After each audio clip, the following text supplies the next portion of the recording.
Google knows a lot more about you than you know about Google. Je pense qu'ils veulent conquérir le monde, 3 petits points, de l'information. Google a envie effectivement de devenir le moteur de recherche ultime, c'est-à-dire à un moment donné, Internet c'est Google. We touch the most important thing to people, and that's information. They have said they keep everything and they keep it as forever. Quand on n'est pas sur Google, on n'existe pas. We like to under-promise what we're going to give and over-deliver. Ne faites pas le mal, nous disent-ils. Très bien, pas le mal. Et en même temps, il faut plaire à Wall Street. In our experience, they've erred on the side of making money. Google is today worth more than 6 times General Motors' value. You know, it has more gravity and perturbs the world in the way other companies can't.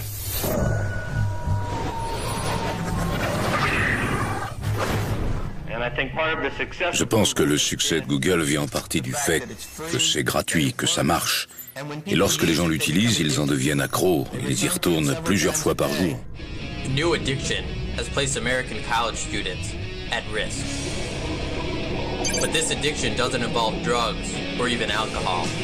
It involves something even more dangerous. Google.com. Every day, millions of college students across the country use Google to look up information. But sadly, some are becoming addicted. Hi, my name's Tim, and I'm addicted to Google. What do you Google? What do you search? Everything. Pornography, things relating to studies and classes, books I want to buy, pornography. I'm addicted to using Google. I use it to look up people. I use it when I am interested in a girl and I don't want to seem like a stalker to her, so I go on the internet. And if my dog's name is Google, so it kind of dominates my life. What do you say to those people that say Yahoo is a superior search engine than Google? That's like the stupidest question I ever heard. Yahoo is a directory, not a search engine. Google is a search engine. Idiot. Il y a plusieurs modèles de moteurs de recherche. Celui qui est utilisé par Google et qui est le modèle dominant aujourd'hui, ce sont des robots qui circulent sur les tuyaux de l'Internet et qui vont chercher des informations dans tous les endroits où c'est ouvert et où c'est accessible.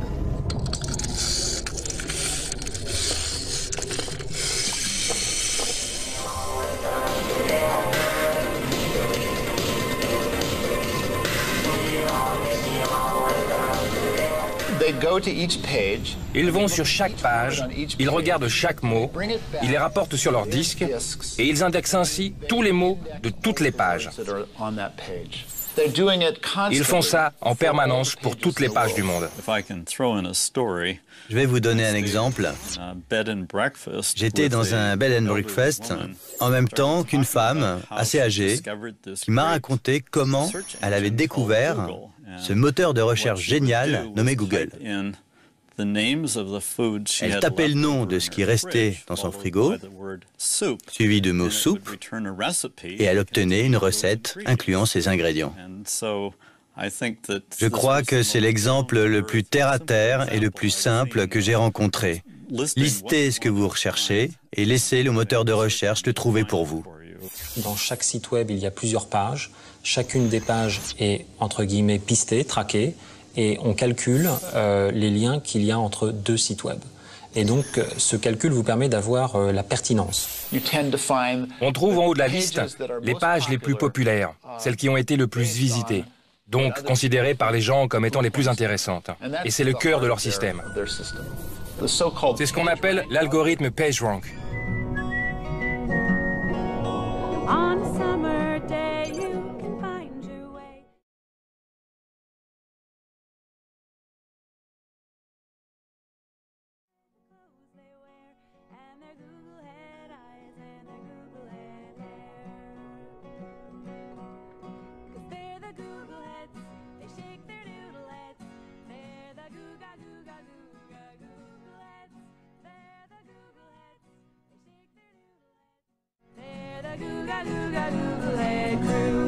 I'm a Googlehead too. Is what you'll say. I'm a Googlehead too.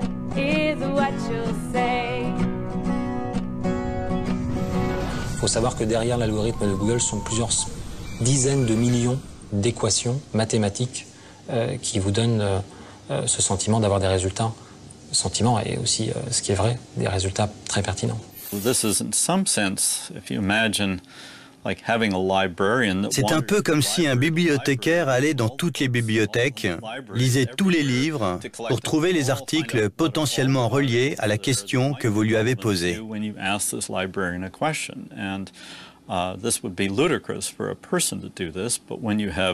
C'est évidemment impossible pour une personne, mais quand on a comme Google des dizaines de milliers d'ordinateurs qui passent leur temps à se balader sur le web, à analyser les ordinateurs en Russie, en Islande, en Turquie, en Argentine, dans le monde entier, soudain, une chose qui était inconcevable avant Internet devient tout à coup possible.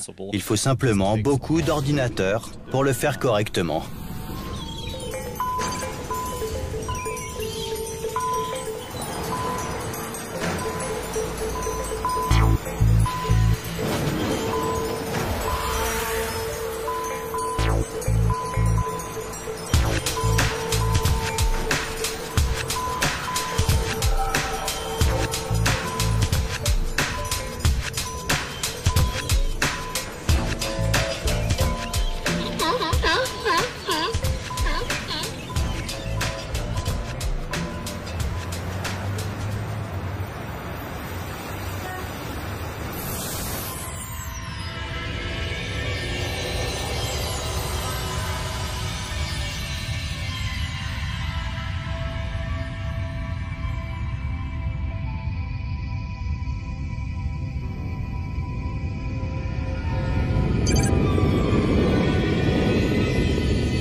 Sergey Brin et Larry Page sont les deux personnes à l'origine de la création de Google.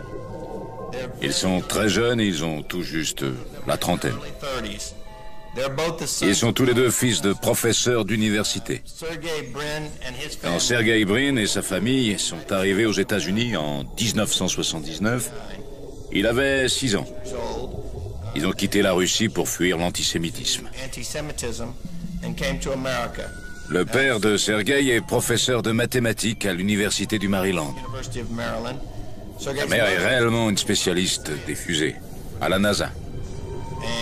Le père de Larry Page a été le premier, il y a une dizaine d'années, à décrocher un doctorat en sciences de l'informatique à l'université du Michigan.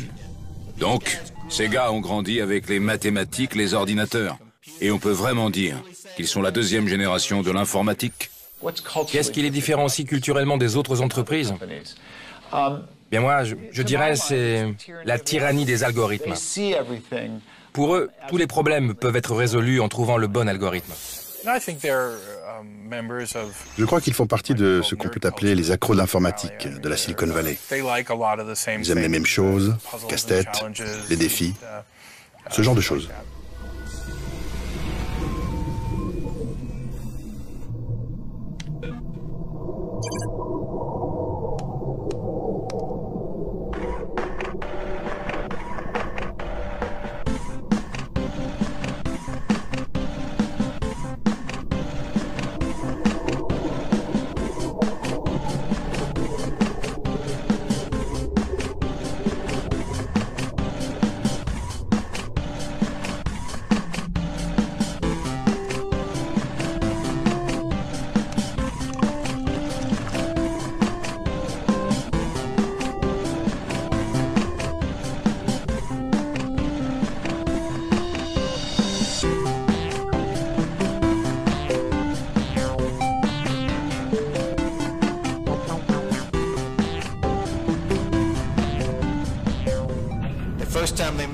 La première fois qu'ils se sont rencontrés, Sergey Brin faisait visiter le campus universitaire à de nouveaux étudiants potentiels.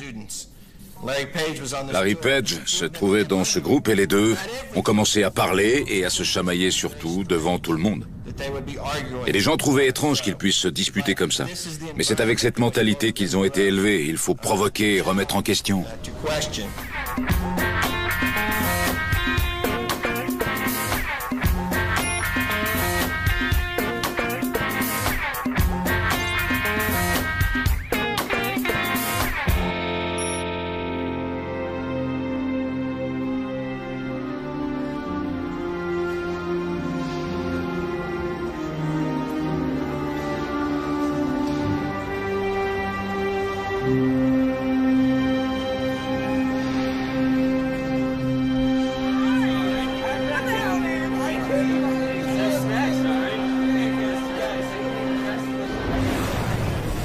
They also have surprising confidence in themselves. Je pense qu'ils ont aussi une surprenante confiance en eux-mêmes et en leur capacité à réaliser les choses qu'ils ont décidé d'accomplir. Ils s'intéressent à plein de choses, ils sont brillants et ils aiment aussi faire la fête et s'amuser.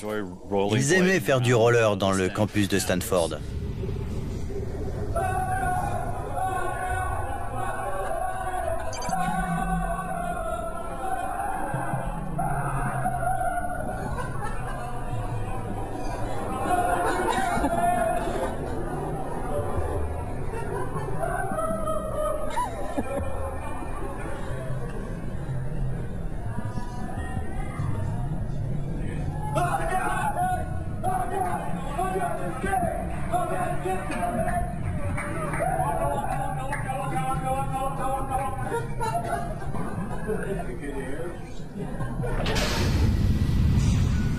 Ils sont différents.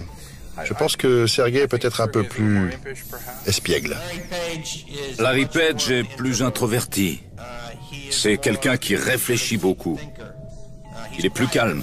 Larry est plus concentré sur la recherche et le développement. Sergey Brin est plus business, je dirais. Donc effectivement, ça fait une complémentarité. Et ce sont vraiment deux amis avec une amitié profonde. Ils forment ainsi une bonne équipe. Ils partagent un bureau, comme à l'université de Stanford. Ils me donnent l'impression d'être comme beaucoup de jeunes gens de leur âge, qui ont du talent et qui veulent rendre le monde meilleur. Je ne sais pas vraiment s'ils étaient comme ça avant leur arrivée à Stanford, mais j'aimerais bien croire que Stanford a renforcé cette idée qu'une personne peut bien faire en faisant le bien. La première fois que j'ai rencontré Michel Foucault, il venait faire une conférence à Stanford. Nous l'avons accompagné avec un ami, mais nous n'aimions pas Stanford car nous trouvions que c'était stérile, rigide et froid. Et Foucault a dit « Oh non, non, non, j'aime Stanford. C'est le rêve de l'Occident. C'est ce dont Platon aurait rêvé s'il avait été vivant aujourd'hui. De grands espaces, très bien gérés et entretenus. Beaucoup d'argent et de nombreux corps magnifiques qui s'y promènent. Que pourrait-on souhaiter de plus ?» a-t-il dit en riant avec son rire habituel, étrange et ironique.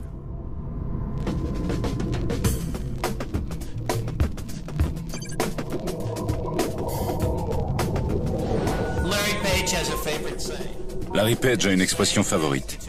Il dit « Il est important d'avoir un saint mépris pour l'impossible ». Il n'était pas satisfait de la qualité de la recherche sur Internet. Au milieu des années 90, le meilleur moteur de recherche disponible était AltaVista. Il était efficace en matière de recherche, mais n'était pas très bon en ce qui concerne le classement des résultats en fonction de leur pertinence. Donc un jour, Larry Page a dit à ses professeurs à Stanford « Je vais télécharger toutes les données qu'il y a sur Internet et améliorer la méthode de recherche. » Ils se sont moqués de lui, parce qu'ils ne croyaient pas un instant qu'un étudiant pourrait télécharger Internet. Et pourtant, il l'a fait.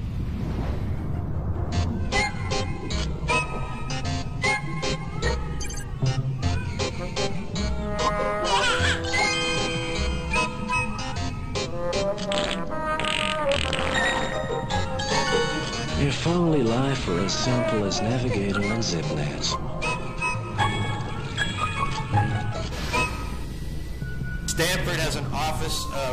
Stanford a un bureau de brevets technologiques. Beaucoup d'entreprises sont nées à Stanford. C'est rare de voir ça dans d'autres universités, entre autres parce que les autres universités réclament la propriété intellectuelle du brevet si vous avez utilisé leurs ressources pour cette création. Stanford détient des parts de Google. Son président siège au conseil d'administration de Google. Lorsque Larry et Sergey ont voulu trouver des fonds pour faire de Google une entreprise plutôt qu'un projet de recherche, j'ai contacté mon collègue Andy Bechtolsheim, qui est le fondateur de Sun Microsystems. J'ai arrangé une réunion sur le porche de ma maison, ici à Palo Alto. Larry et Sergey sont venus avec un ordinateur et ont fait la démonstration du moteur de recherche pour Andy Bechtolsheim. Et je crois qu'Andy leur a immédiatement fait un chèque pour financer le démarrage de l'entreprise. Sergey a dit qu'il ne pouvait pas encaisser le chèque car il n'y avait même pas d'entreprise. Et alors Andy a dit « Lance la société, ouvre un compte en banque et dépose le chèque ».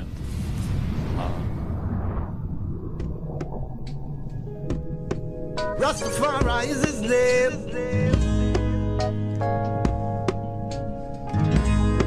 Rastafari is his name.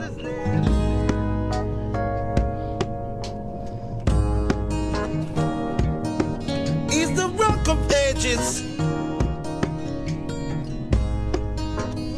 He's the one who turned life's pages. In 1998, En 1998, Brin et Page ont quitté Stanford. Ils ont pris un congé sabbatique de leur doctorat pour lancer l'entreprise dans un garage de Palo Alto. Une start-up classique à Silicon Valley. 2 gars dans un garage, avec une idée, très peu d'argent pour commencer l'aventure. C'était pendant l'apogée de la bulle Internet.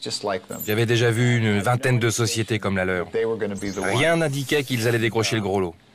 La première fois que je leur ai rendu visite, je n'ai même pas fait d'article sur eux, car il y avait beaucoup de moteurs de recherche. Pourquoi le leur serait meilleur que les autres? Il se trouve qu'il l'était. La première fois que je les ai rencontrés, je leur ai dit « C'est très bien, vous allez pouvoir vendre votre concept à l'une des principales sociétés de moteurs de recherche, parce qu'elles auront envie de cette technologie pour s'améliorer. Et vous en tirerez une belle somme d'argent. » Mais Larry pensait certainement qu'il pouvait aller plus loin, devenir le leader le plus compétitif sur le marché des moteurs de recherche. À cette époque, il était courant, comme ils l'ont fait eux-mêmes, de lancer une société et de voir ensuite comment la rendre rentable. Google a été en fait le meilleur et l'un des rares exemples où ça a marché. Et cela a été dû principalement au fait qu'ils avaient pour financiers Michael Moritz et John Doerr, qui sont les 2 investisseurs en capital risque les plus connus à Silicon Valley. Du campus, on est passé à San Francisco. De San Francisco, on est passé à toute la Californie. De toute la Californie, on est passé aux États-Unis. Et ensuite, le bouche à oreille s'est fait en Europe dans un premier temps, puis en Asie. Hello to my friends from the Internet Village. This is Papadizzi from the mountains of Macedonia speaking to you. You can see, the sun is shining, no air pollution. Today, I want to speak about a very bad person. This person make a lot of problems to Papadizzi. And because you are my friend from the Internet Village, I will tell you his name. Mr. Google. Mr. Google, tell me, you bad person, why you don't find me American woman? Where do you hide all these American women, huh? I give you a very good deal. You find me American woman, I give you a goat. Ah, what do you say, Mr. Google? What do you say? Maybe you say 1 goat is not enough. Okay, how many goat do you want? 2? 3? 4, 5, how many? No deal, Mr. Google. No deal. You know what? I go to Mr. Yahoo. He will find me American woman.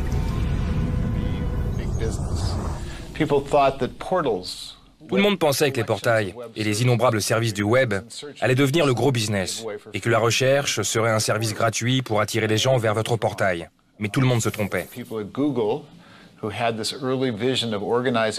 Alors que chez Google, ils avaient eu cette vision précoce d'organiser l'information au niveau mondial.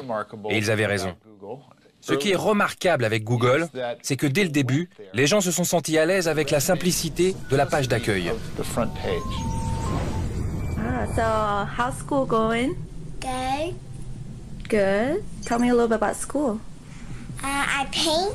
You paint? What do you paint? Flower. Oh, pretty, like your dress? Really? Let's see if you really learn a lot. Who is the President of the United States? don't know. Let's Google it. Google? Who taught you about Google? What is Google? It's a .com website, and it tells you everything you want to know. It does? The single most popular page on the internet. La page la plus populaire sur Internet, c'est la page d'accueil de Google. Google.com avec son fond blanc et ce logo qui nous est familier. Il n'y a pas une seule publicité sur cette page. Et elle rend fou les investisseurs qui soutiennent Sergey Brin et Larry Page.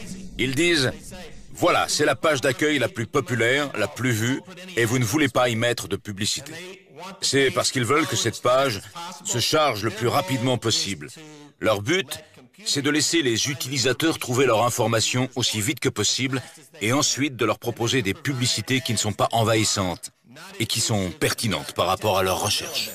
Google s'est dit, puisque les gens sont en train de chercher une information, il serait peut-être intéressant d'aller voir les annonceurs et de leur dire « Écoutez, moi, dans ma boutique, j'ai tant de gens qui cherchent telle requête qui se trouve être un produit que vous vendez. » Exemple, il s'agit d'aller voir un voyagiste qui dit « J'ai 300 000 requêtes liées à un voyage au Maroc tous les jours en France. J'en ai 300 000, combien vous voulez m'en acheter ?» Donc en fait, Google vend aux annonceurs de la publicité qui consiste en un lien sponsorisé qui va apparaître sur les côtés et au-dessus. Google's AdWords program. Le programme de Google AdWords, son programme de publicité, permet à toute entreprise ou individu d'enchérir ou d'acheter des termes ou des mots. Bon, je vends des voitures. Je vais acheter ce mot-clé et je suis prêt à payer, disons, $3 à chaque fois que quelqu'un clique sur ce mot. Et donc Google rentre ce mot dans le système. Bien sûr, voiture est un mot très populaire. Il y a plein de gens qui veulent acheter ce mot-clé. Par conséquent, ce qui se passe, c'est que je dis « je paierai jusqu'à $3 » et d'autres disent « d'accord, je paierai $4 ou $2 ou plus ». Ce qui se passe, c'est qu'on participe à une sorte d'enchère. Quand un utilisateur va chez google.com et fait une recherche sur le mot voiture, la publicité qui sera affichée en haut de la pile sera celle de l'annonceur qui aura misé le plus d'argent. Mais même si je dis « ok, je suis prêt à payer $20 à chaque fois que quelqu'un clique sur voiture », si personne ne clique sur ma pub, Google peut refuser de l'afficher. Ça fait partie du système. Ça ne dépend pas uniquement de ce que je suis prêt à payer, mais aussi du point auquel ma pub est intéressante. Donc qui passe en premier? Eh ben, c'est l'annonceur qui aura réussi à avoir le plus de clics et à avoir payé le plus cher. Il y a un vieux dicton dans le commerce de l'Internet qui dit que les entreprises qui font le plus d'argent sont les 3 P. Pilule, pornographie et poker. Typiquement, les mots les plus chers sont ceux liés aux jeux, au porno ou aux médicaments. Donc on a là une forme de publicité intelligente qui tient compte de la popularité elle-même de la publicité. Chose que vous n'avez pas en télévision, où là, le téléspectateur subit la publicité, il n'a rien demandé, et en plus on lui met devant les yeux des publicités qui n'ont généralement rien à voir avec le programme qui est exposé sur les écrans. 95% ou plus des revenus de Google sont générés par la publicité en ligne. C'est probablement l'un des nouveaux supports publicitaires les plus puissants du monde. Et sa croissance est fulgurante. Tous les autres mettent des bannières et des trucs qui se promènent à travers l'écran. Et ça exaspère les internautes. Le succès de Google est, je pense, en partie dû au fait qu'ils n'irritent pas leurs utilisateurs.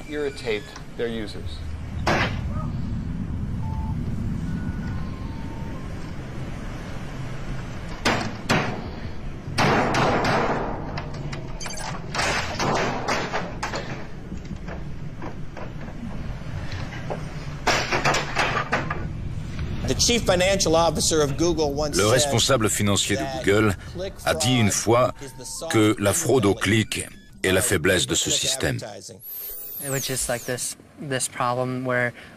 C'est lorsque les gens cliquent illégalement sur des pubs pour tromper les annonceurs et les dépouiller de leur argent.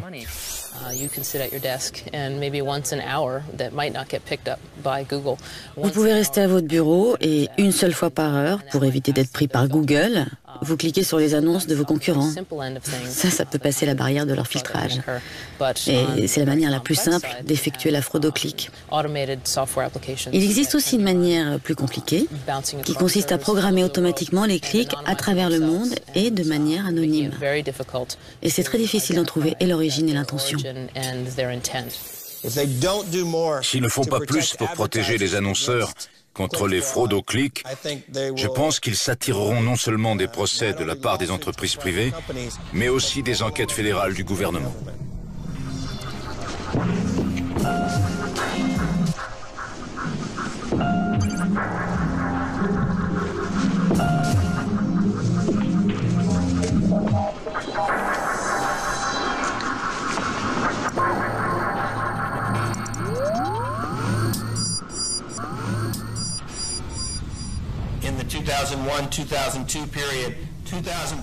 C'est entre 2001, 2002 et 2003 que Google a décollé. Et il ne voulait pas que Microsoft, Yahoo ou quiconque sache à quel point l'entreprise faisait des profits. Alors, ils ont résisté autant qu'ils ont pu à l'introduction en bourse, parce que ça implique qu'une entreprise soit contrainte de publier son bilan financier. Parce qu'ils savaient qu'une fois informés de la popularité de Google, les gens allaient se rendre compte de l'argent qu'ils gagnaient et que la compétition allait se durcir terriblement. Une histoire amusante que j'ai entendue, c'est qu'à la veille de leur entrée en bourse, l'un des deux fondateurs est monté sur scène en tenant une batte de baseball et a dit « On va entrer en bourse. Et si je vois dans notre parking une voiture plus chère qu'une BMW série 5, je la démolirai avec ma batte de baseball. Parce que ce n'est pas représentatif de la culture Google. »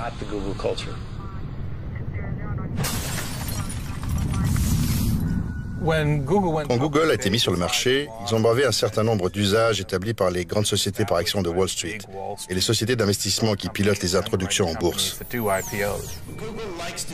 Google aime faire les choses à sa manière et Sergey Brin et Larry Page ne voulaient pas payer les honoraires habituels de 7% à Wall Street.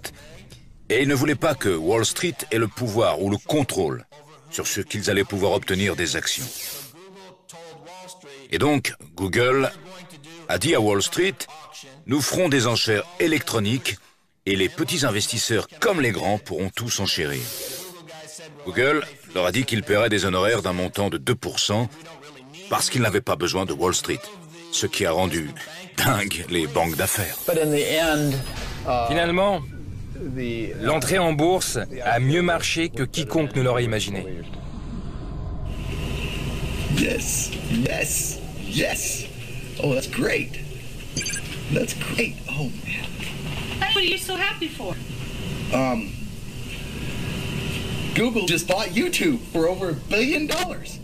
We're going to be rich. Did you remember to buy that stock I told you about?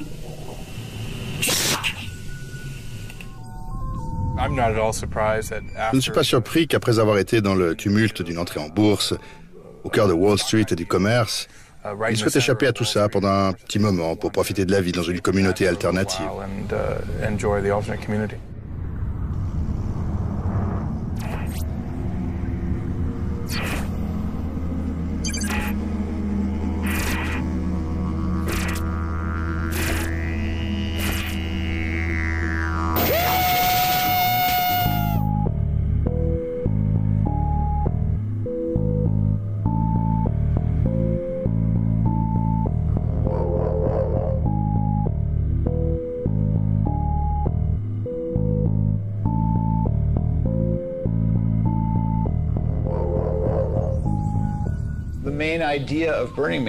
L'idée principale de Burning Man, ou l'espèce de passion culturelle de Burning Man, c'est de créer un événement à la croisée de l'art et de la technologie.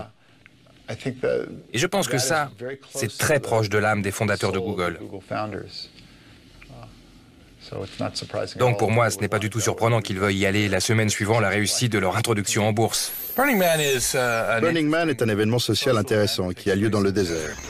Aujourd'hui, jusqu'à 40 000 personnes viennent et construisent une ville qui disparaît une semaine plus tard. En fait, une fois le festival terminé, impossible de savoir où il a eu lieu. C'est une sorte de camping sauvage dans un environnement difficile,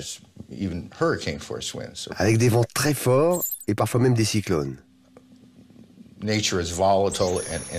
nature y est imprévisible et puissante. Mais au-delà de ça, c'est une ville organisée comme n'importe quelle ville. On y trouve tout ce qu'il y a dans une ville normale, à part une prison.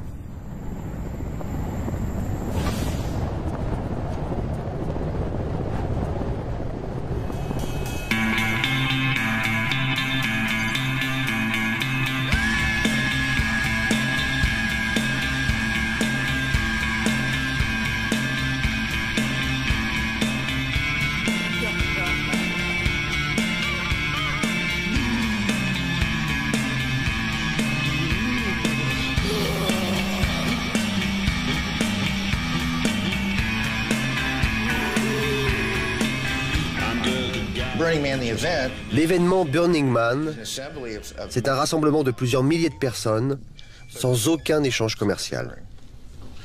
On a appelé ça l'économie du don. Ce n'est pas une idéologie qui régit cette communauté, c'est une éthique. C'est dans la lignée des happenings. C'est les beatniks et surtout les hippies qui faisaient des happenings, Ginsberg et d'autres. Ils se réunissaient dans des endroits plus ou moins désolés, en dehors de la société, dans un coin de nature sauvage. Et là, ils inventaient de nouveaux mondes temporaires, mais de nouveaux mondes où il y avait beaucoup de drogue, beaucoup de sexe, beaucoup d'auto-expérimentation et d'expérimentation corporelle.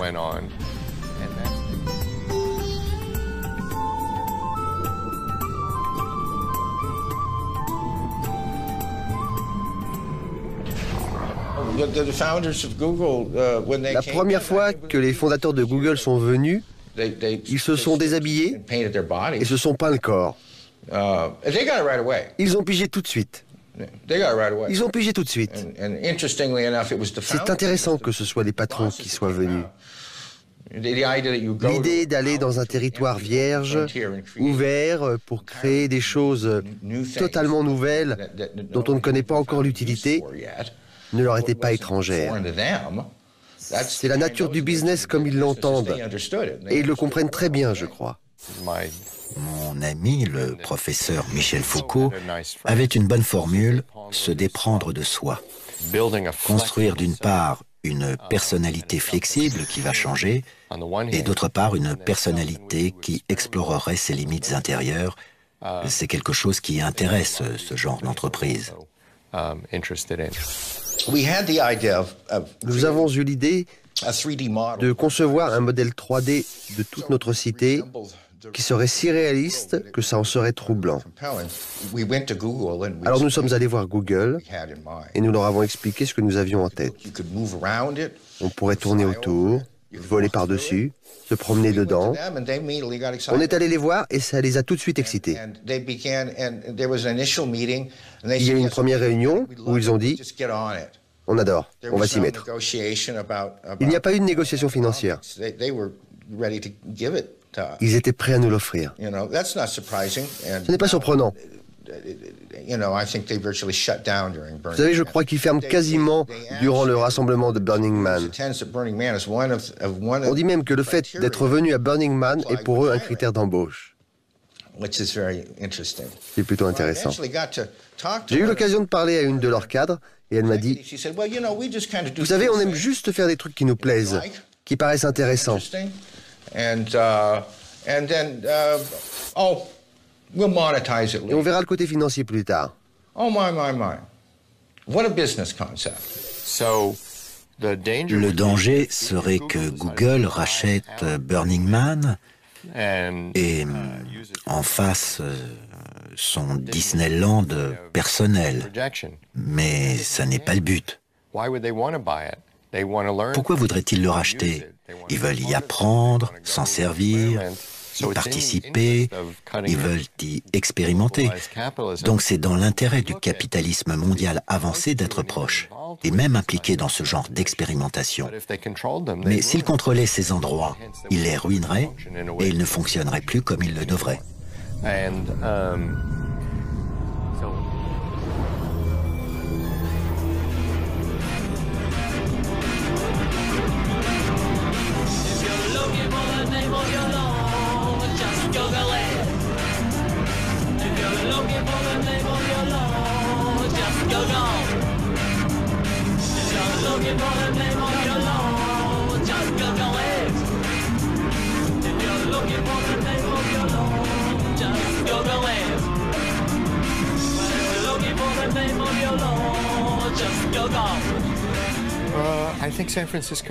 Je crois que San Francisco, depuis la ruée vers l'or au XIXe siècle, puis ensuite de nouveau après les tremblements de terre, est un endroit qui a toujours été le site de l'hédonisme. Ça a été un endroit anticonformiste durant toute son histoire et ça a toujours été une ville un peu rebelle. Il faut savoir que la famille de William Burroughs a fait sa fortune chez IBM. Et que Kerouac, quand j'étais étudiant dans les années 60 à Chicago, il est venu faire une conférence en costume, cravate. Il a dit « Les gars, si vous voulez prendre le pouvoir dans ce pays, vous feriez mieux de vous couper les cheveux », alors qu'il était complètement défoncé à toutes les drogues hallucinogènes, connues ou pas. Ladies and gentlemen, Steve Ballmer! Come on! Get out! Get out! Come on! Come on! Give it on for me!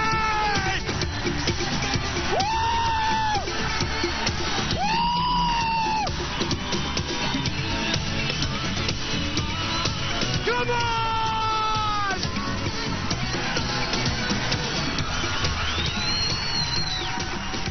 Who said sit down?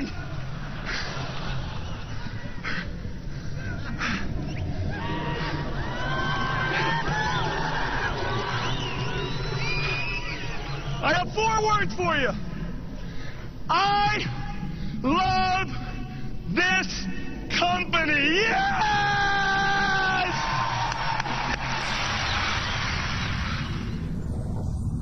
Hey man, fais ce que tu veux. Hey man, sois libre. Hey man, vise un peu ça. Hey man, c'est ma vie.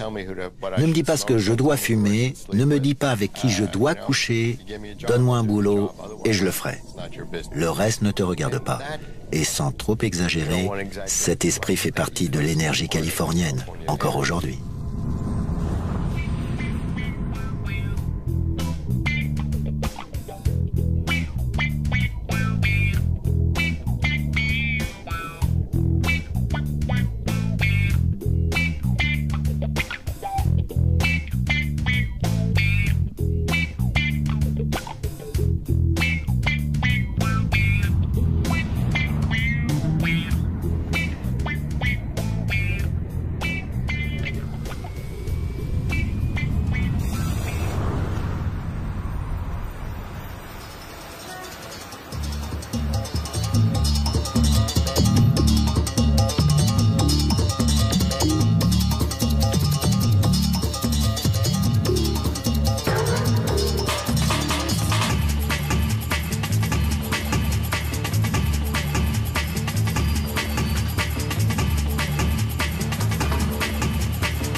vieille, désormais plutôt datée, que l'Internet étant un monde de pionniers, forcément c'est un monde humaniste et de valeurs humanistes. C'est une idée qui est très importante aux États-Unis, qui ne correspond évidemment jamais à la réalité historique. On n'a jamais vu de front pionnier quelconque dans quelque univers que ce soit être un front pionnier moral. Mais on n'a jamais vu de front pionnier s'ouvrir sans revendiquer une valeur morale. Le capitalisme américain ne se préoccupe pas de respectabilité. Il veut gagner de l'argent. La vision française qui veut que pour être patron d'industrie, il faille vivre d'une certaine manière, issue des restes du style de la grande bourgeoisie, n'est pas vraie ici. Encore moins dans l'industrie du capital-risque. Je crois que personne ne se soucie de savoir si Bill Gates a bon ou mauvais goût. Ce qui compte, c'est ce qu'il a accompli. C'est intéressant de penser que Bill Gates a créé la plus grande fondation du monde, que Google a aussi sa fondation, ce qui fait aussi réfléchir. Ça fait partie du jeu capitaliste américain protestant qui consiste à prendre et à donner selon ses propres termes.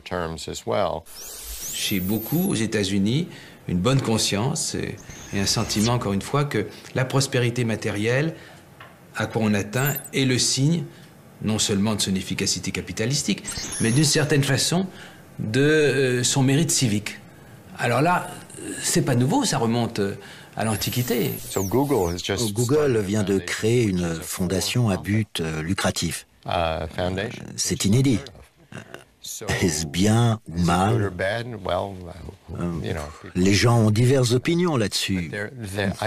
Mais l'idée de changer le modèle pour le rendre plus efficace et améliorer le monde est tout à fait dans la ligne de ce qu'ils font. Leur premier projet est d'éliminer la polio en Inde. Et de le faire sans l'État ou l'ONU, mais en se servant des nouvelles technologies et les téléphones portables qui peuvent être distribués dans tous les villages de l'Inde afin que les rapports épidémiologiques soient beaucoup plus précis qu'avec n'importe quel autre appareil bureaucratique existant. Et ils veulent aussi mettre en place ce modèle de façon à ce que ce soit eux, probablement, qui vendront les téléphones portables, les logiciels, les connexions, je ne sais quoi, c'est très américain. Quand vous avez du succès et que vous êtes riche, vous pouvez vous permettre d'avoir plus d'éthique.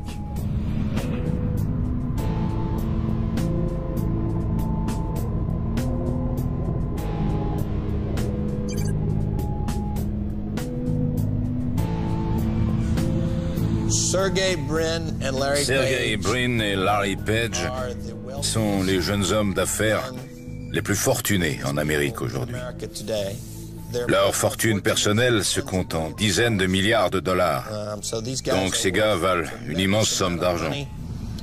Mais ils restent motivés et concentrés sur Google, car c'est ce qu'ils aiment faire.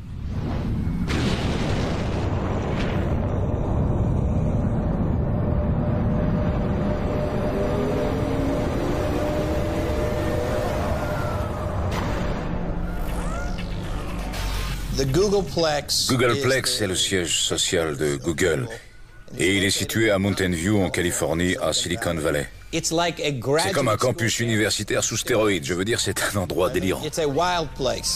Well, we try to provide a really comfortable environment here, and also we make it playful to increase creativity. How you doing? Hey, David, how are you?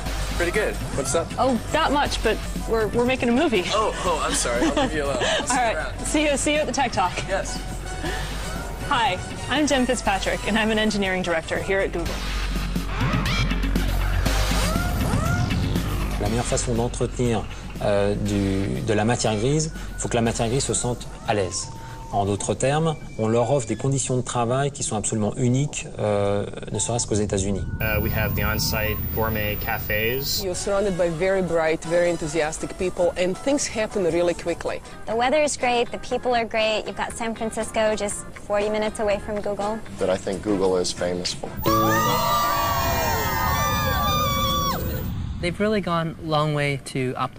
Et ils ont vraiment été loin dans le but d'optimiser les choses pour les employés.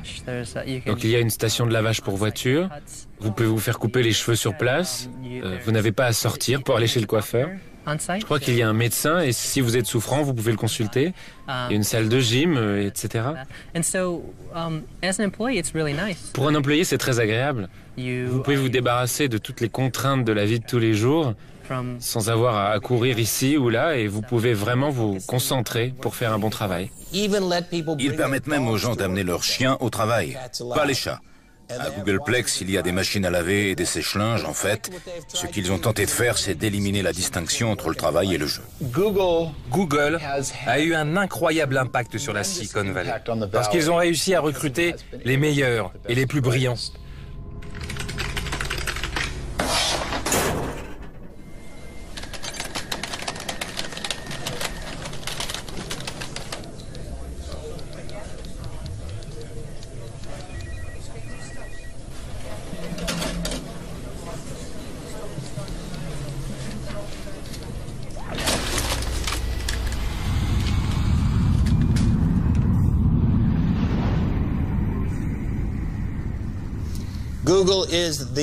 Google est le lieu où il faut être. C'est l'endroit le plus coté où vous puissiez être. Ils ont embauché de nombreuses personnes très talentueuses de chez Microsoft, de chez IBM et d'autres entreprises de technologie. Bill Gates a dit « À mon avis, Google est une menace pour Microsoft ». MSN, le moteur de recherche de Microsoft, a énormément investi pour tenter de rattraper Google. Et jusqu'à présent, ils ont perdu du terrain. C'est pour moi extraordinaire. Vous voyez, voici la première entreprise informatique au monde qui s'évertue à rattraper Google et qui n'y arrive pas. Avec le temps, ils seront de plus en plus amenés à empiéter sur le domaine de l'un ou de l'autre parce que Google offre beaucoup de choses variées. Les feuilles de calcul, des programmes de traitement de texte et d'autres programmes. Et cela gratuitement, sur le web. Toutes choses qui sont maintenant payantes chez Microsoft. Microsoft a peur qu'on puisse se passer de Microsoft Windows.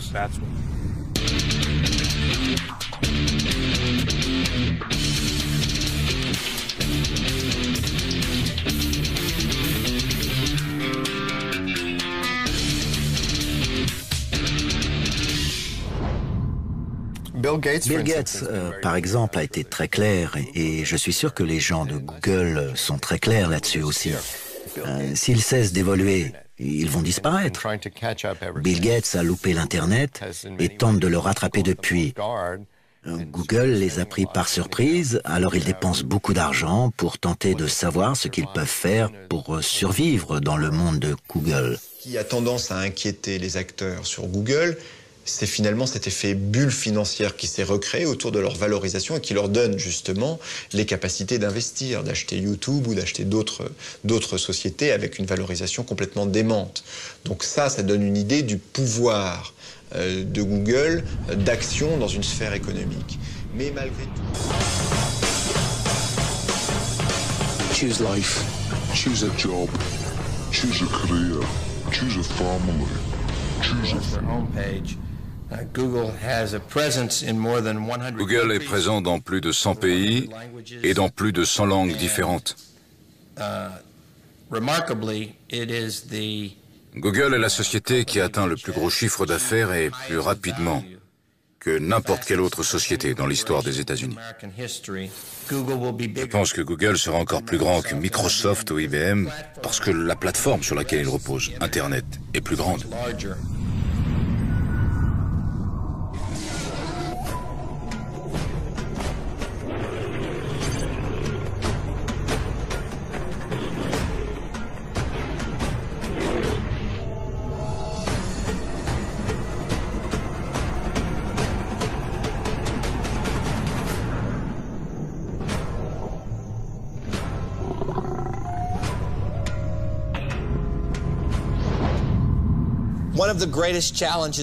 Un des grands défis que Google doit relever, c'est comment maintenir l'innovation, comment rester à la pointe de la technologie tout en se développant.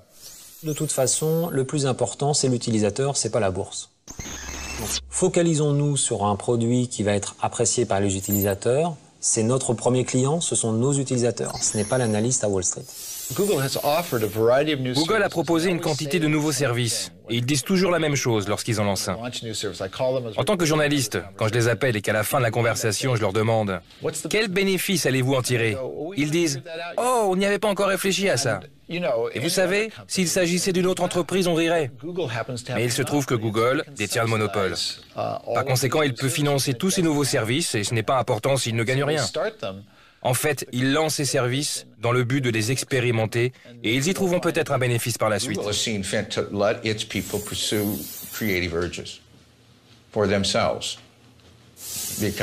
Google pense qu'il est bon de laisser leurs employés poursuivre leur créativité personnelle parce qu'ils sont passionnés. Il y a une latitude de la place pour jouer. Et jouer, c'est en fait très utile. Tous les vertébrés intelligents jouent.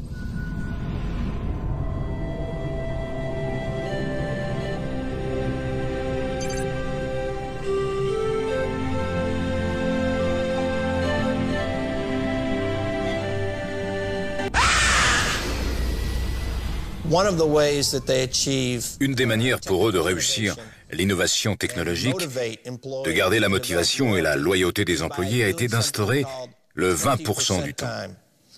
Ils donnent la possibilité à chaque employé, un jour par semaine, ou une semaine sur 5, de travailler sur ce qui l'intéresse, sur ce qui le passionne, pas sur quelque chose que le patron voudrait qu'il fasse, mais sur ce que lui a envie de faire. Ça ne doit pas être nécessairement en rapport avec Google. C'est comme ça. Vous travaillez sur ce qui vous intéresse. Et grâce à ce 20%, Google a développé quelques-uns de ses produits les plus intéressants et les plus novateurs. Google News, Gmail, l'email de Google et d'autres produits sont nés de ce 20%. Come in. So who called the cops?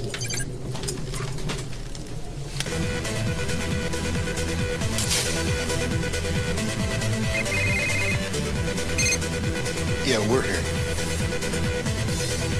Is this 121 Oak Street? No.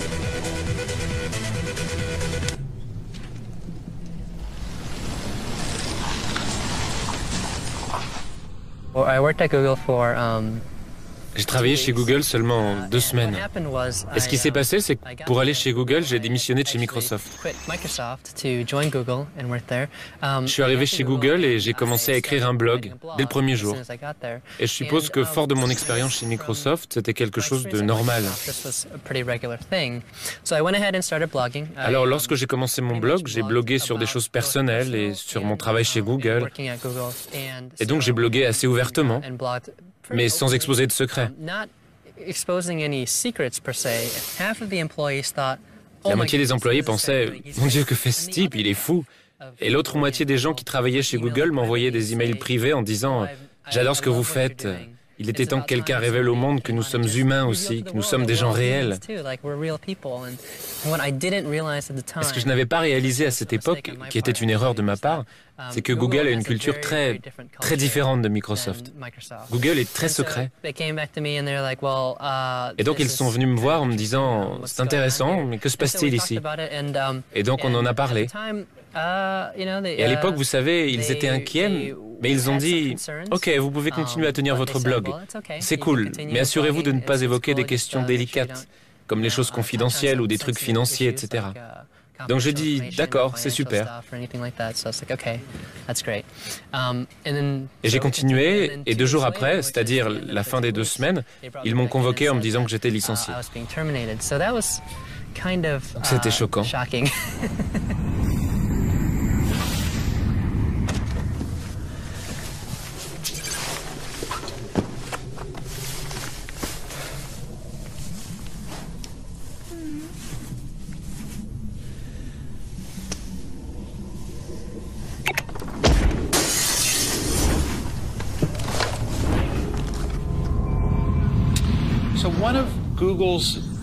L'un des grands secrets de Google et la taille phénoménale de ces infrastructures informatiques.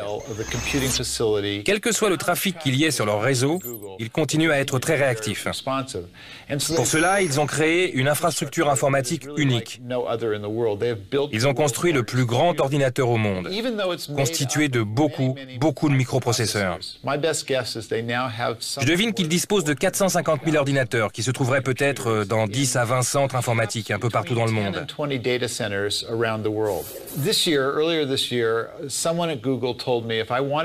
Au début de l'année, quelqu'un de chez Google m'a dit que si je voulais trouver leur plus récent centre informatique, bien qu'ils le tiennent secret, j'aurais simplement à rechercher le lieu où l'électricité et la fibre optique sont les moins chers en Amérique. Ça m'a pris seulement 10 minutes pour trouver cet endroit, en utilisant Google. Il est situé au Delaware, qui est le long de la rivière Columbia. Ils y ont construit 2 centres. Ils font chacun la longueur d'un terrain de foot et la moitié en largeur. Je n'ai pas reçu la permission d'y pénétrer. La capacité de traitement de Google est la plus grande au monde aujourd'hui. Ça doit être plusieurs fois ce que les administrations les plus puissantes ou les entreprises les plus puissantes ont. C'est sans commune mesure.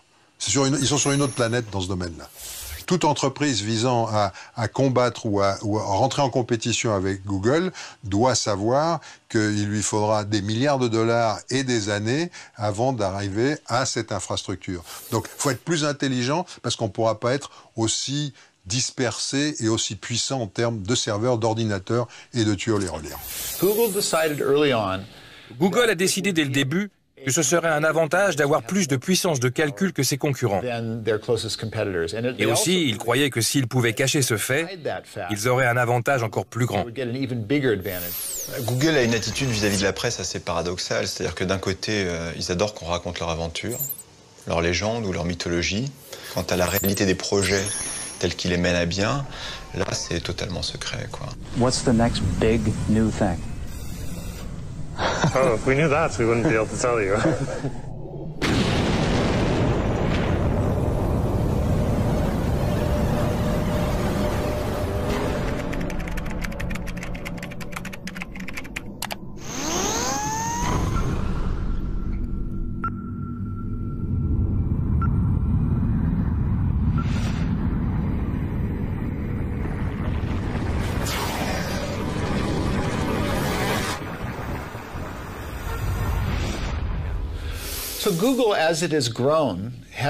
En même temps qu'il grandissait, Google a rajouté des services en plus de la recherche.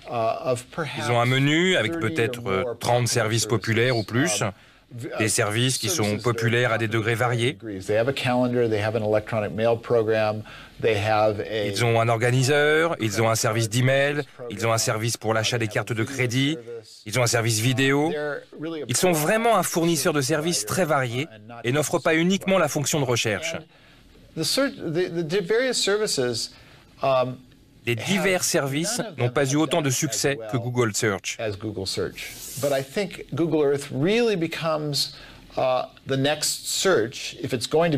je pense que Google Earth aura la même importance que Google Search lorsque les gens utiliseront des appareils portables plus que des ordinateurs de bureau. Et c'est là où la recherche locale de Google Earth sera très intéressante. Car vous pourrez tenir un portable dans la paume de votre main et vous pourrez identifier tout ce qui vous entoure. Et alors ce McDonald's, ce magasin de téléphone pourront vous envoyer leur publicité. Tant que ce n'est pas du matraquage et si l'utilisateur contrôle toujours la situation, alors ce sera un bon compromis. Et potentiellement, un service très lucratif pour les fournisseurs.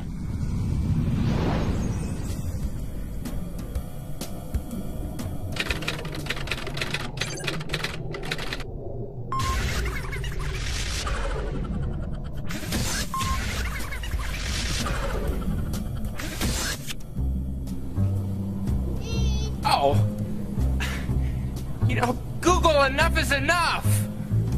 You know, opt out of this thing. Google a une approche qui est très horizontale, c'est-à-dire essayer d'être présent un peu sur tous les secteurs, on va dire. On pourrait faire une métaphore assez simple, hein, si vous vous souvenez, dans les années, fin des années 60, début 70, il y avait le film 2001, Odyssée de l'espace, et on symbolisait dans un rectangle noir vertical tout le savoir de l'humanité, finalement, voire même au-delà.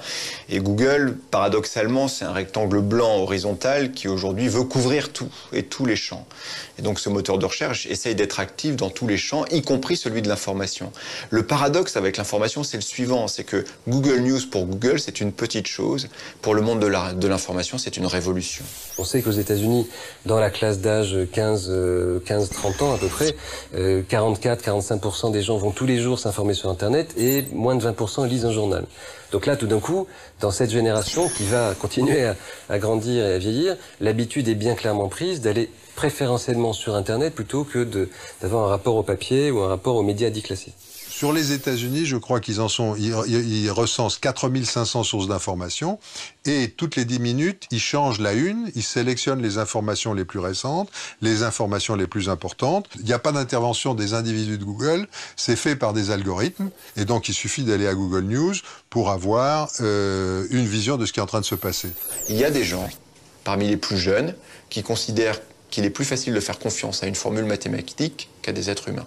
Et donc Google News est entre guillemets, une idée que je ne défends évidemment pas, mais que Google News est entre guillemets plus objectif, parce que calé sur un mécanisme de plus c'est demandé, plus c'est important, et donc plus c'est important, plus je mets en haut. C'est ça Google News. Donc ils font plus confiance à cette formule mathématique-là qu'à une collectivité humaine qui se réunit autour d'une table avec des gobelets de café en disant aujourd'hui quelle est l'information, ou cette semaine quelle est l'information la plus importante qu'on a à traiter et pourquoi on va la mettre en œuvre. Pour eux, le principe c'est ouvrir un accès à tous aux contenus qui sont disponibles, les réunir, les rassembler, et de ce point de vue, jouer ce rôle qu'ils appellent good. Ils sont bons, ils jouent un rôle de bienfaiteur de l'humanité, entre guillemets, en offrant au plus grand nombre des contenus. Moi, je suis plein de cette même bonté et générosité, mais jusqu'au moment où on commence à prendre des contenus sans les payer à d'autres. Ça, je pense que là, la générosité peut pas s'appliquer. Moi, je travaille beaucoup avec les journaux, avec les sites des journaux online, et beaucoup ont eu la tentation de fermer l'accès à leur site pour faire payer. Ben, ils ont découvert que quand on ferme l'accès au site, les moteurs dont on parlait, les petits robots qui vont rechercher l'information sur les sites ne peuvent pas rentrer. Et comme ils ne peuvent pas rentrer, ils n'indexent pas. Et comme ils n'indexent pas, on n'existe plus. La gratuité de l'information, comme les économistes l'appellent dans un épouvantable néologisme ou anglicisme, la commodisation de l'information, c'est-à-dire le fait que l'information soit maintenant une donnée de base à laquelle on n'associe pas de valeur, et là, qu'on le veuille ou non. Mais à mon sens, ça veut dire deux choses. D'abord que le média le plus massif en termes d'information, à horizon de 5, 6, 7 ans, peut-être même beaucoup bien avant, ça sera non pas la télévision, déjà plus la presse écrite, ou non pas la radio, mais l'Internet. Ça sera le média par lequel, le plus massivement possible, les gens s'informeront et les jeunes générations s'informent déjà aujourd'hui, que ce soit l'Internet de bureau, le téléphone mobile, enfin toute la déclinaison numérique, cet univers-là. Alors que derrière, ça veut dire qu'on puisse encore vendre des journaux sans faire en sorte que ces journaux soient le média le plus massif d'information, certainement. Mais ces journaux doivent se réinventer justement pour apparaître comme non substituables par rapport à l'information qui arrive dans l'univers numérique. Donc des journaux qui ont vécu après la Seconde Guerre mondiale, ou même avant la Seconde Guerre mondiale, comme étant ceux qui révélaient l'information factuelle. Le journal vous apprend ce qui s'est passé dans le monde. Puis ensuite, l'analyse, elle est arrivée du temps de la télévision. Le news analysis, qui est une invention du New York Times, arrive au moment où la télévision explose en termes d'audience. Et aujourd'hui, il faut sans doute que les journaux passent à quelque chose d'autre, qui tient entre le fait de raconter, d'expliquer. Voilà. Le modèle traditionnel, je suis sur mon précaré, je le vends parce que les gens n'ont pas d'autre solution, ça n'existe plus.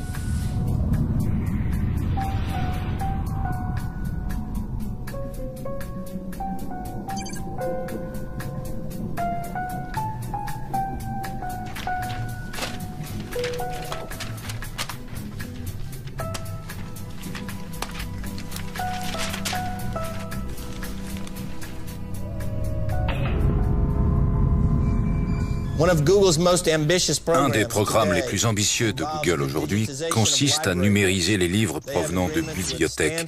Ils ont des accords avec Stanford, Harvard, Oxford, la bibliothèque de l'Université de Californie, la bibliothèque de New York et l'Université du Michigan pour numériser et produire sous format électronique des copies de pratiquement toutes leurs collections. En ce qui concerne les livres encore soumis aux droits d'auteur, Google vous permet de les rechercher, mais vous ne pouvez pas accéder au livre dans son intégralité. Il y a quand même des procès à ce sujet opposant Google aux auteurs et aux éditeurs. Je pense que l'affaire finira à la Cour suprême des États-Unis. En fait, Google estime que tout ce qui se trouve sur Internet est protégé par une utilisation raisonnable.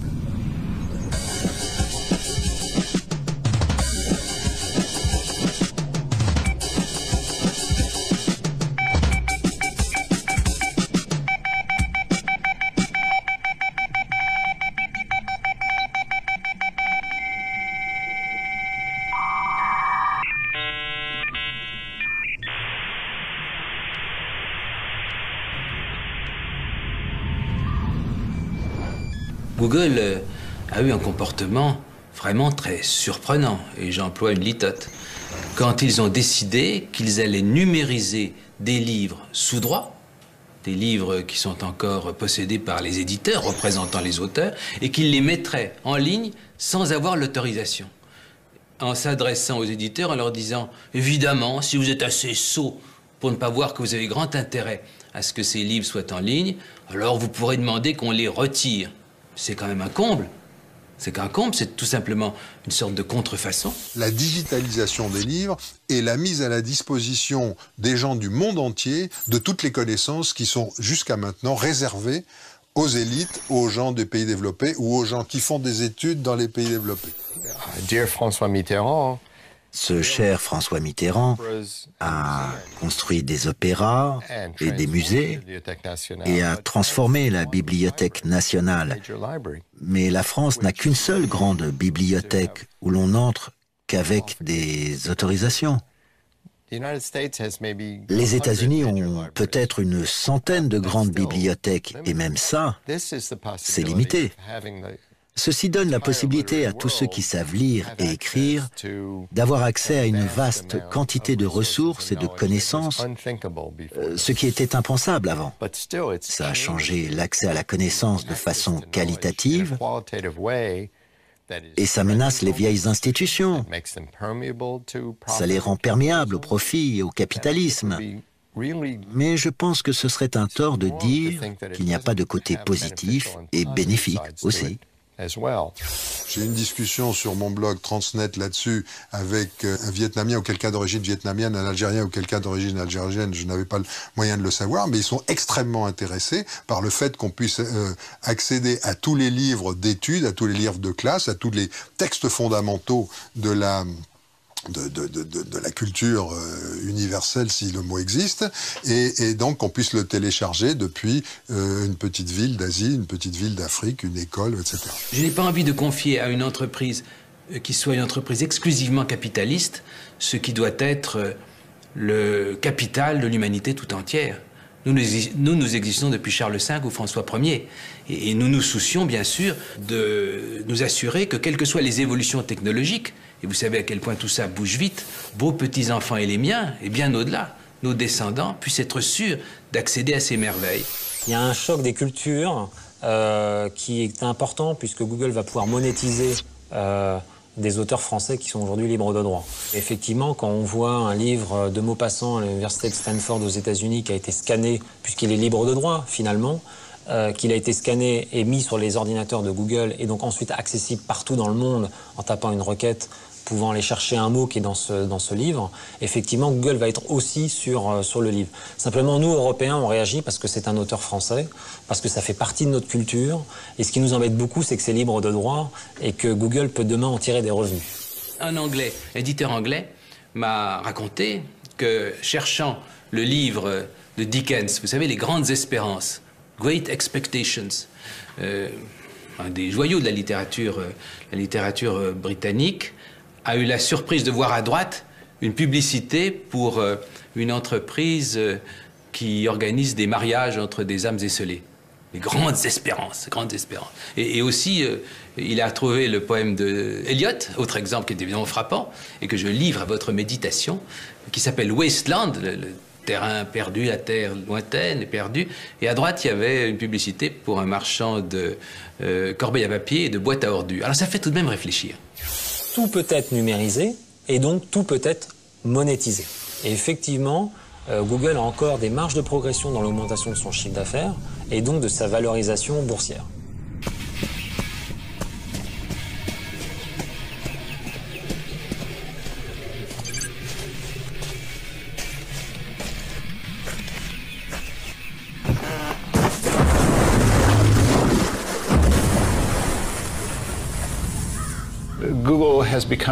Google est devenu probablement le verbe le plus utilisé sur Internet.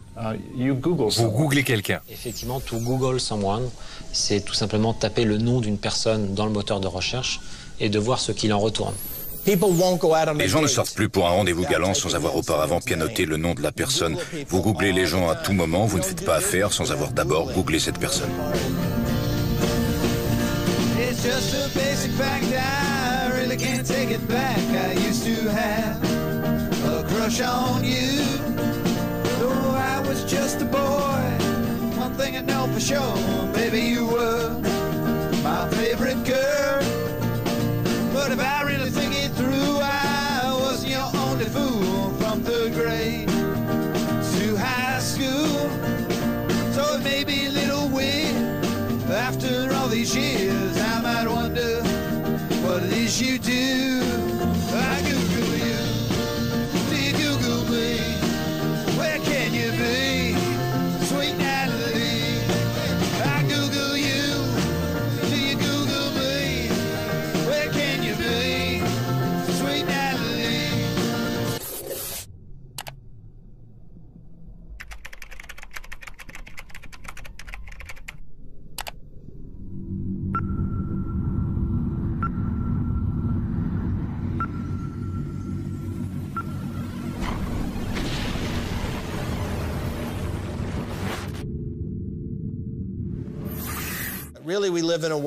Nous vivons vraiment aujourd'hui dans un monde où toute l'information se trouvant sur Internet est accessible par Google.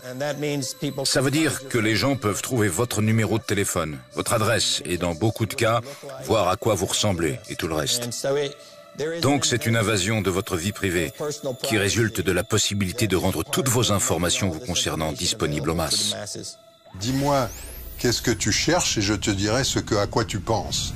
Google saves every search. Google enregistre chacune de vos recherches. S'ils font ça, à ce qu'ils disent, c'est dans le but d'améliorer la qualité des résultats. Car plus ils en savent sur vous et vos habitudes, plus ils seront précis pour vous donner de meilleurs résultats sur vos futures recherches, qui correspondront alors à vos centres d'intérêt.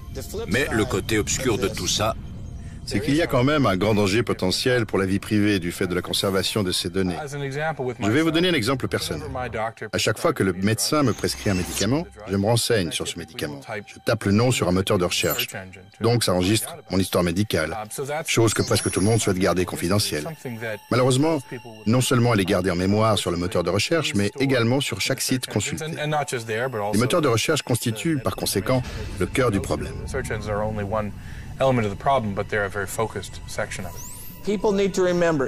les gens ne doivent jamais oublier que si vous avez des secrets, que vous ne voulez pas que le monde les découvre, ne les saisissez jamais sur un ordinateur parce que là, ils peuvent être pistés. You've got to check this out, and I'm going to type in our address, okay? And wait for it. What's it doing? Wait for it. What's it doing? Watch it. I'm watching it. What's it doing? Wait for it. Here it goes. No way. No way. There it is. That's it's our house, man. It's great. Type in Anna's address. Okay. Type in your mom. It's my mom, too. All right. Your mom. No. Take that one, Google Earth. It doesn't have everything. Type in Osama bin Laden. Okay. Osama bin Laden. Bin Laden. As they would say in Massachusetts. Could you imagine how it was like, hey,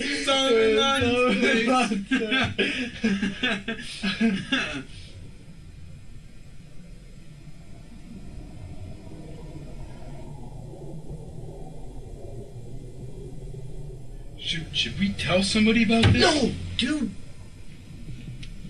Then Mom will know we were on the computer, okay? But shouldn't we tell the president? Dude! No Halo for a week.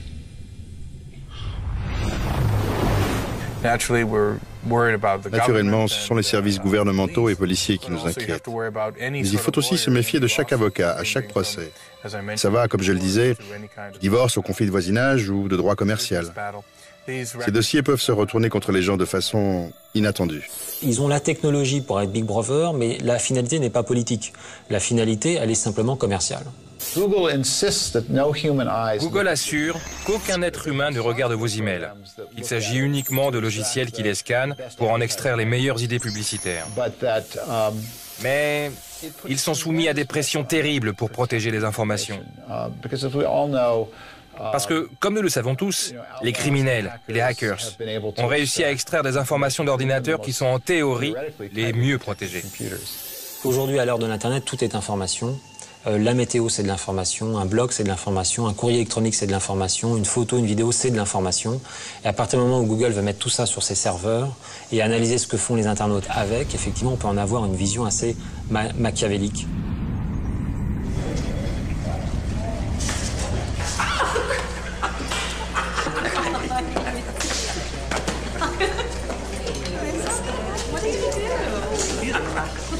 All right, I'm gonna crush your head. Oh, you're just riot, aren't you, Mr. Funny Man? Crush your head and crush it.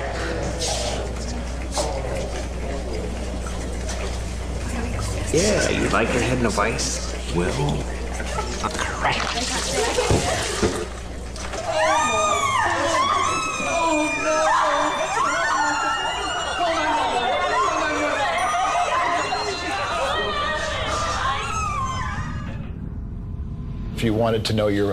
Et donc, si vous vouliez connaître vos concurrents ou qui fait partie d'un groupe comme le Falun Gong, tout cela est possible.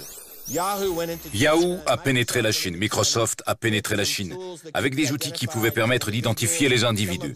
Certains dissidents ont été arrêtés. Yahoo a révélé des informations privées sur les utilisateurs de Yahoo. Cela a entraîné l'emprisonnement d'un journaliste chinois pour 10 ans et d'autres pour 8 ans ou 4 ans.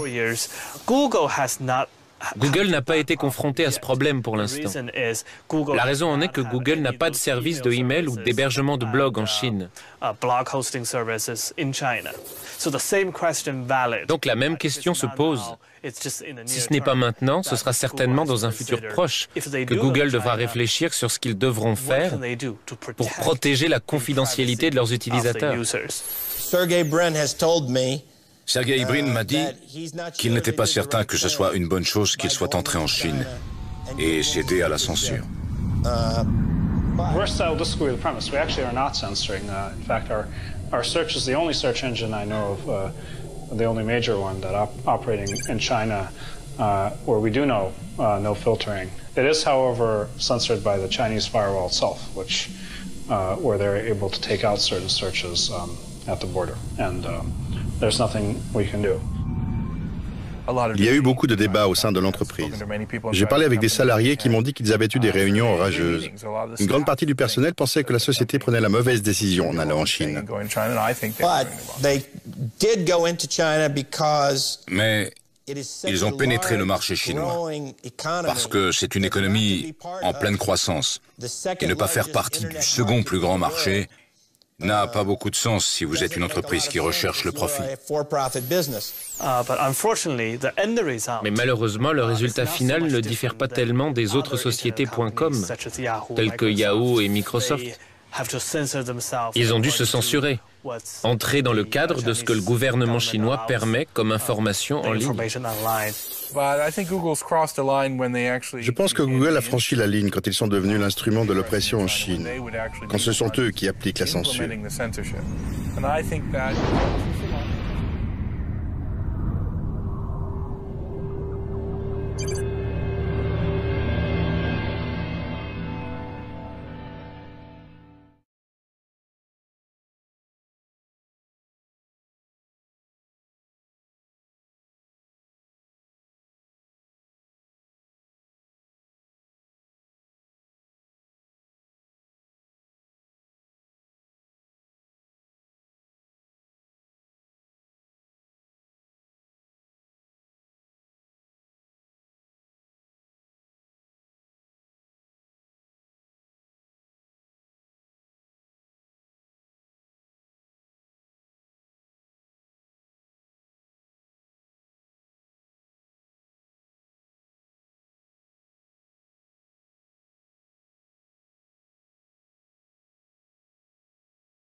Si vous cherchez le mot place Tiananmen hors de Chine, ce que vous voyez, ce sont des pages et des pages de manifestations, de massacres, de tanks de la place Tiananmen et des étudiants, des citoyens massacrés. C'est bien visible en ligne. Mais si vous allez en Chine et vous tapez sur n'importe quel moteur de recherche, vous tapez place Tiananmen dans le google.cn, qui est la version chinoise du moteur de recherche de Google, vous voyez des touristes souriants, vous voyez les drapeaux chinois, vous voyez des images de la place Tiananmen. Google a son principe et son idéal. Il s'agit de procurer toute l'information à tout le monde. Mais ce principe fondamental de l'entreprise a été sérieusement compromis lorsqu'ils sont venus en Chine. Nous avons tous été stupéfaits que une entreprise qui publie à son de trompe son intention de ne pas faire le mal, vous savez, don't be evil, très bien, accepte que pour trouver sa place sur le marché chinois, accepte de faire des concessions pour ce qui est de l'accès libre à l'ensemble de l'information. Je trouve qu'il y a là au moins un motif d'être mis en alerte. Ce n'est pas la montée de Big Brother, mais celle de Little Brother. Au lieu d'avoir un grand œil qui vous regarde, vous avez maintenant 1 million de petits yeux qui observent chaque action que vous faites. Et la question est, sommes-nous prêts à accepter ce compromis? Quelle forme doit-on inventer pour limiter et améliorer la dimension expansionniste d'entreprises comme Google? Ceci me semble être un défi fondamental pour l'Europe. Je pense que ces gars veulent changer le monde. Ce sont des visionnaires.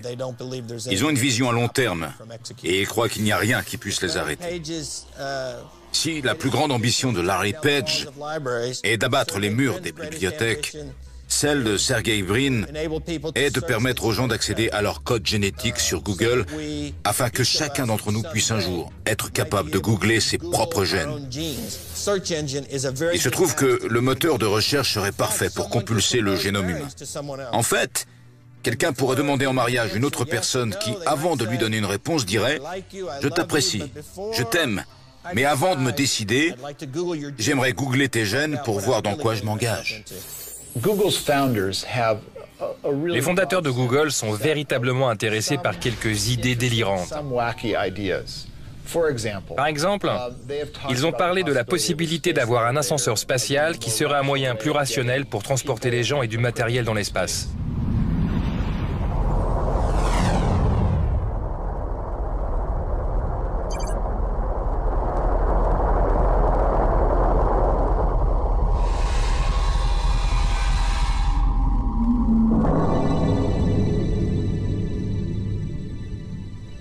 In one moment, Earth, in the next, heaven. In fact, Keyhole, which was the company that became Google Earth, worked with NASA before too. So there's a lot that we work together, and maybe someday we'll get exotic. We'll build space tethers and things like that. Je crois que les gens se réveillent et commencent à comprendre qu'un nouveau modèle pour faire des affaires émerge. Et qu'il s'appuie beaucoup plus sur l'aspect créatif que pendant les 40 dernières années. Et ça va avoir un grand impact sur l'avenir. La question est, peut-on faire confiance à Google? Il est absolument impossible de prédire ce qui va arriver dans le futur. Une chose formidable dont on est sûr, c'est que les visionnaires se trompent toujours. Et in fine, maintenant, on parle de Google comme du grand monstre et de cette espèce de désir de Google de tout capter. Rien n'empêche de penser qu'à un moment donné, il va y avoir une autre application qui va arriver, ils feront le mauvais choix et va émerger un autre monstre. Je pense qu'avec le temps, ils devront être attentifs à ne pas devenir arrogants, à ne pas voler trop près du soleil, ou alors ils brûleront leurs ailes et tomberont. Parce que la plus grande menace qui pèse sur Google, c'est Google lui-même.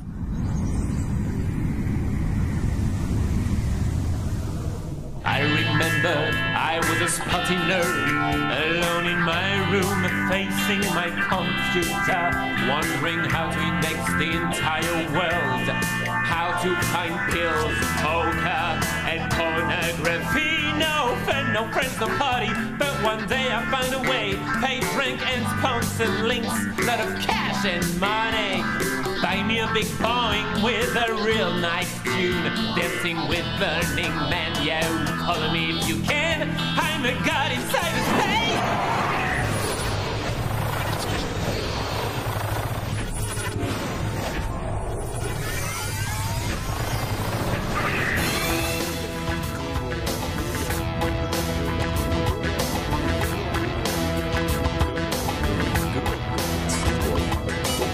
Google